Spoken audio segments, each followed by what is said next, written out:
Nous allons parler aujourd'hui médicaments, traitements médicamenteux, sur une petite vidéo qui n'a pas lieu d'être trop longue puisque c'est très vite résumé cette question du traitement médical, prescrit médicalement. Je n'interviens pas, quand bien même infirmier, quand bien même accompagnant nourriture conscience, je n'interviens pas dans les prescriptions médicales.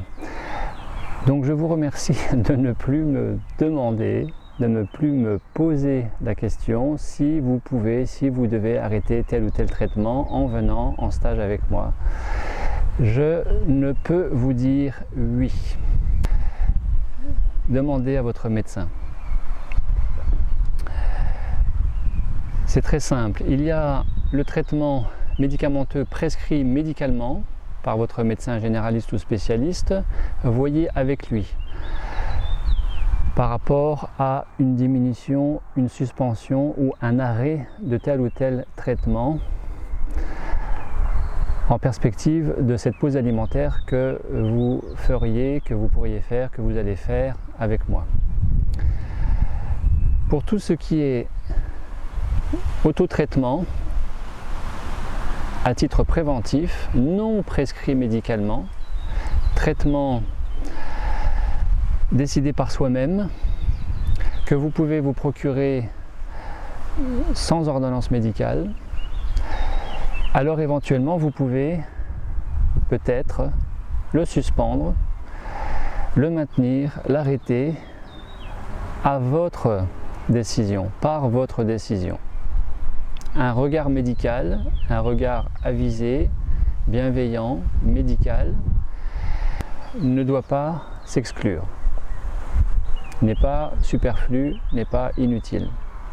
Quand on me demande est-ce que je dois arrêter les vitamines que je prends, est-ce que je dois arrêter les oligo-éléments, les ampoules, l'eau de Quinton ou encore autre chose, eh bien c'est à vous qu'appartient la réponse. Je ne peux me prononcer, même à titre préventif, c'est votre médecin intérieur qui va vous orienter. Simplement écoutez votre intériorité, écoutez votre corps, n'écoutez pas votre tête qui a tendance à trier en fonction de ce qui l'arrange, bien évidemment, de trier, de choisir en fonction de ce qui l'arrange.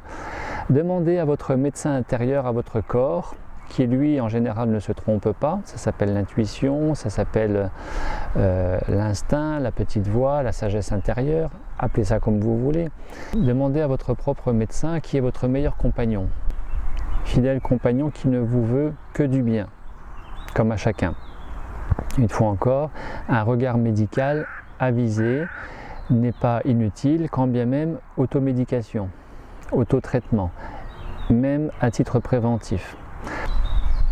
La santé est autant précieuse qu'elle n'a pas de prix, et donc le prix c'est la valeur que vous lui accordez, et donc de ne pas faire n'importe quoi avec votre santé.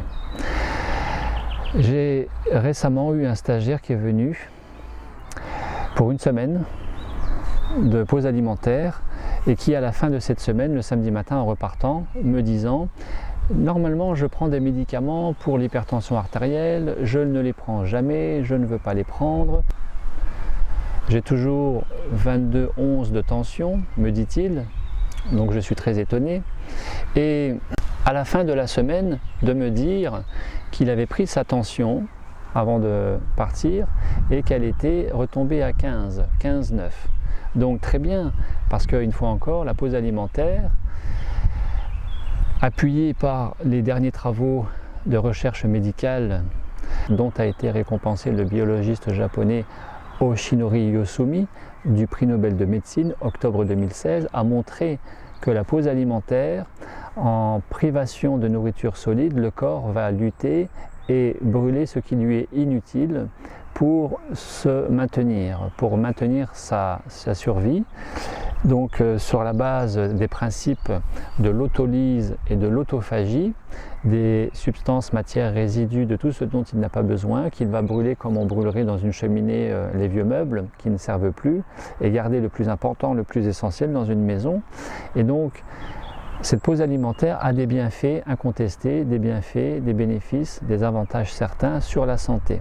Pour autant, la pause alimentaire, quand bien même avec le prana, à dire que ça résoudrait tous les problèmes de santé, je n'en suis pas sûr. Donc, ne jamais faire l'impasse, faire l'économie du regard médical, c'est très important. Donc pour tout ce qui est traitement préventif, autotraitement, autodécidé, vous avez décidé vous-même de prendre ces produits, ces substances, eh bien vous pouvez aussi décider vous-même. Je n'interviens pas dans la gestion de vos médicaments et encore moins dans ceux prescrits médicalement. C'est très important d'avoir cet accompagnement médicalisé spécifique en amont d'un stage en pause alimentaire pranique ou pendant. La préparation spécifique à une pause alimentaire vous renvoie à la vidéo que j'ai réalisée il y a quelque temps sur comment se préparer à un stage en nourriture pranique, préparation physique, mentale, émotionnelle, spirituelle. Et dans cette préparation physique, mentale, émotionnelle, il y a la question des médicaments bien sûr. Et donc si vous avez un traitement qui est lancé par un médecin, vous devez en référer à ce médecin, c'est très important. Je ne prends aucune décision, ne me demandez pas, ne me demandez plus si vous devez arrêter tel ou tel médicament. Qui plus est, avec un traitement préventif d'une récidive possible, par exemple suite à un cancer, ça c'est assez courant, eh bien c'est pareil, ne me demandez pas si vous pouvez l'arrêter ou le suspendre ou le modifier ou le diminuer, demandez à votre médecin. Alors bien évidemment, ce qui manque aux médecins, ce qu'on pourrait leur reprocher, c'est que la plupart n'ont pas fait de pause alimentaire, n'ont pas fait de jeûne et n'ont pas forcément étudié la question du jeûne en faculté de médecine. Donc c'est peut-être ce qui leur manquerait pour aussi connaître d'un peu plus près la question du jeûne et de ses bénéfices, bien sûr. La santé n'ayant pas de prix, il faut faire très attention quand il y a un traitement qui est en cours et ne pas décider seul de l'arrêter. En particulier, je pense surtout au traitement pour le cœur. Quand vous avez des problèmes de cœur, quand vous avez du diabète, que vous êtes sous insuline, vous devez maintenir la prise d'insuline pendant votre stage. J'ai eu un stagiaire insulinodépendant qui est venu une semaine en octobre 2014 et qui a fait une deuxième pause alimentaire de 2 semaines en juillet 2015 et qui était sous insuline rapide et lente. Il n'a jamais fait le moindre malaise hypoglycémique. Il a pris sa glycémie devant moi tous les jours. Il s'est fait son injection d'insuline tous les jours devant moi. Et ça a été très bien. Il a vécu très bien son stage. C'est vrai qu'avec ces 2 stages cumulés et les préparations en amont, en l'occurrence avec la règle des 3V que vous connaissez bien, végétaux, fruits et légumes, vivants, crus, si possible. Il y a toujours des cas particuliers, des particularités et variés. Eh bien, ce stagiaire, quand il est revenu en juillet 2015, m'a annoncé qu'il ne prenait plus d'insuline lente, qu'il n'avait plus que de l'insuline rapide et en dose moins importante qu'il n'avait en 2014. Ça veut dire quoi? Ça veut dire que le pancréas s'est auto-régénéré, auto-nettoyé, qu'il fonctionnait beaucoup mieux apparemment et que son diabète était en train de se résorber. Quand bien même, il avait toujours son insuline rapide et il l'a maintenue tout le long du stage. C'est très important. Vous devez surtout, en plus du reste, faire attention si vous avez un traitement pour le cœur, si vous avez un traitement pour le diabète spécifique, avec insuline bien sûr. Vous devez faire attention si vous avez un traitement contre la coagulation pour favoriser la fluidité sanguine, donc les anti-agrégants plaquettaires ou les anticoagulants. C'est très très important. Vous devez faire attention aussi, bien sûr, si vous avez un traitement à visée psychotrope. Si vous prenez des antidépresseurs, des anxiolytiques, des somnifères, là aussi, il peut y avoir un protocole progressif de sevrage ou un protocole de sevrage progressif qui peut être mis en place en amont de ce stage, de cette pause alimentaire, mais en référer au médecin et discuter de ça avec lui. Je rajouterai aussi bien sûr les traitements pour la thyroïde. Si vous avez du lévothyrox ou d'autres médicaments, ne décidez pas seul d'arrêter et quand bien même arrêter, faites-le avec un regard avisé médical. Ça nous amène immanquablement à parler aussi des indications à ces stages en pause alimentaire pranique. Les indications peuvent être multiples. Tout le monde ne vient pas pour basculer dans la nourriture pranique, bien sûr. Il y a plusieurs motivations. Il y a bien plus qu'une motivation qui serait uniquement centrée sur le prana. Il y a des gens qui viennent pour faire une pause dans leur vie, pour y voir plus clair dans leur vie, pour y voir plus clair avec eux-mêmes, pour se sentir mieux dans leur corps, pour perdre de la densité physique, pour perdre de la matérialité psychologique. Donc favoriser une détoxination physique, où vous allez immanquablement perdre quelques kilos, c'est obligé, et ça fait du bien à la santé, et un déconditionnement psycho-émotionnel.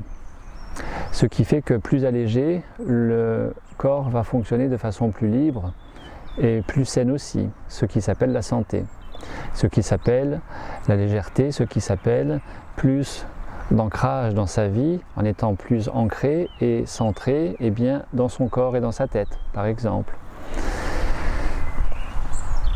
Je vous rappelle que d'après les dernières études statistiques de fin 2016, qui a mis en évidence qu'un Français sur deux était en surcharge pondérale au-delà de 30 ans, un Français sur deux est en surcharge pondérale et un Français sur trois est obèse. Donc, vous le savez, encore une fois, nous mangeons trop souvent et trop mal. Venir faire une pause alimentaire permet de restaurer davantage de santé, davantage de légèreté, de joie avec soi-même, au travers d'un corps plus allégé et d'un mental et d'émotions plus apaisées, plus calmées. C'est aussi l'objet de ce genre de stage. Quant à basculer pranique, pourquoi pas? Mais ce n'est pas une nécessité, ce n'est pas une fin en soi, ça ne doit pas être un but recherché. Il y a quelque temps, il y a un monsieur qui m'a contacté qui souhaitait venir en stage. Et son objectif était de se sevrer de l'alcool. Ce monsieur me disait en téléphone qu'il prenait 10 bières par jour. À mon avis, il devait prendre plus. Eh bien, ce n'est pas le lieu pour faire ce sevrage alcoolique. Il y a des spécialistes de l'alcoolologie. Si vous êtes en dépendance à des produits, à des substituts, si vous êtes en dépendance à l'alcool, au tabac, au cannabis, à d'autres produits, vous devez envisager un sevrage avant de venir. Ce monsieur est au moins en dépendance psychologique à raison de 10 bières par jour, et il est peut-être déjà en dépendance physique. Ce qui n'est pas sans risque de venir sans un accompagnement médical spécifique, ce qui n'est pas sans risque en l'occurrence de faire une crise de manque, ce qui s'appelle un délirium très mince. Donc j'ai envie de conclure sur ça. Se souvenir que la santé n'a pas de prix, qu'elle est précieuse, qu'on ne fait pas n'importe quoi avec sa santé. Je vous remercie de ne plus me demander si vous pouvez arrêter de prendre le lithium, les oligo-éléments, les vitamines, ou si vous pouvez arrêter le lévothyrox, ou si vous arrêtez l'insuline parce que le prana va vous guérir de tout. Non, le prana ne guérit pas de tout. Il y a des praniques aujourd'hui qui, avant d'être praniques, portaient des lunettes et qui continuent de les porter. Donc le prana ne guérit pas de tout et ce n'est pas la vocation du prana. Le but du prana est de restaurer, d'accélérer, d'améliorer plus de fonctionnalité avec son corps en termes de meilleure santé. Par autocorrection, auto-équilibration, auto-régénération du corps par lui-même. Nous n'avons qu'une seule chose à faire, c'est être présent avec soi-même, à l'écoute de soi, de se poser, de déposer ses valises. Je disais dans une vidéo précédente de déposer son fardeau. Et puis de laisser, de lâcher prise avec le mental et de laisser la nature procéder à ce grand nettoyage de printemps, au sens symbolique, qu'est une pause alimentaire pranique. C'est d'abord un nettoyage, une régénération, c'est aussi un rendez-vous et quelque part des retrouvailles avec soi-même. Pour autant, ce n'est pas un stage thérapeutique, une pause alimentaire pranique ne doit pas être considérée comme thérapeutique, elle doit être considérée comme, fondamentalement parlant, à la base, un temps dans sa vie que l'on s'accorde, que l'on s'offre en termes de bien-être. Pour autant, il peut y avoir des problèmes de santé avec une médication, avec un traitement médical, suivi médicalement qui doit le rester. Donc la santé n'a pas de prix et le seul devoir, souvenez-vous, pour Diderot, c'est d'être heureux. Alors je vous souhaite autant de soleil qu'il y a ici en Corse, dans votre vie, dans votre corps, dans votre cœur, et puis un soleil qui éclaire le chemin de tous les jours, votre chemin, qui vous éclaire vers plus de cohérence avec vous-même, vers plus de pertinence, à l'écoute de votre médecin intérieur, éclairé et avisé par votre médecin généraliste et spécialiste, s'il y a lieu. À très bientôt. Bonne journée à vous.